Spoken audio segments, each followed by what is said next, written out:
आणि एक शेवटचं आपल्याला आरपारचं एक उपोषण 29 सप्टेंबरला करायचं। आपल्याला हे कायमचं पुरं राज्यभर करायचं। ऐका तुम्ही, प्रत्येक वेळेस नका असं करू। काय करायचं रे, निवडणुका फेवडणुकातल्या अवघड आहे, याला प्रयत्न करायचंच नाही।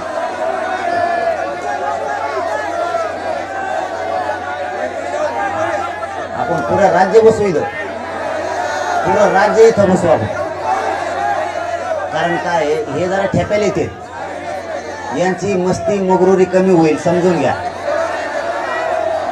कारण हे शांततेच्या आंदोलनाला सगळ्यात जास्त भेटेत, हे शांततेच्या आंदोलनाला लय भेटेत, हे रस्त्यावरच्या आंदोलनाला भेट नाहीत। आपल्याला काय म्हणे, एक शेवटचा आपण 29 सप्टेंबरला आरपारचं आमरण उपोषण करू, काही हो द्या। अरे एक मेलं तर चालतंय, काय फरक नाही पडत, आपली जात मोठी होईल। आपल्याला काही केलं ना, 29ला एक आरपार आपण पुरा महाराष्ट्र इथं बसू ना, पुरा महाराष्ट्र इथं बसू ना। एकदा काय नाही जगून काय उपयोग नाही हो। एकदा आपण हे उपोषण एकदा 29 सप्टेंबरचं ताकदीनं करू, आणि ते पण आरपारचं करू। आपण सगळे इथं बसू, आपण पुरा महाराष्ट्र इथं बसू। आपण माझं ऐका, तुम्ही पुरा महाराष्ट्र इथं बसू, तुम्ही सगळे या, तुम्ही सगळे या।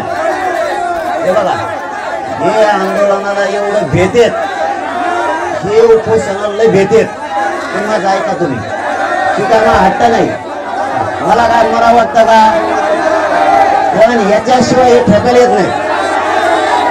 ऐका तुम्ही तुम्ही एकदा ऐका, ते तर पाडूच त्यांना, निवडणुकीला तर पाडणारच आपण त्यांना, ते पाडणार आपण, पाडणार आपण त्यांना।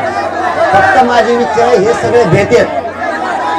ऐका तुम्ही, मला काय तुम्हाला ऐका ना, ऐका, मला तळतळा वाटतं का तुम्हाला, मला तुम्हाला तळतळा वाटतं का? मी तिथं शब्द दिला होता की मी मरण पण माग हटणार नाही, कुठं पैठण फाट्यावर। आपल्याला तुम्ही समजून घ्या, अरे हे रस्त्यावरच्या लढाईला भेट नाही, हे निवडणुकीला भेट नाही, हे उपोषणाला भेट। मराठा समाजाचं एवढं कल्याण होऊन जाईल।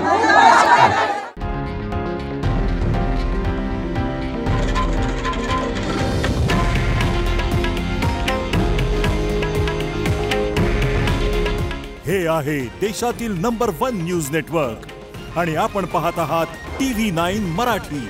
काळजी तुमची, हित महाराष्ट्राचं।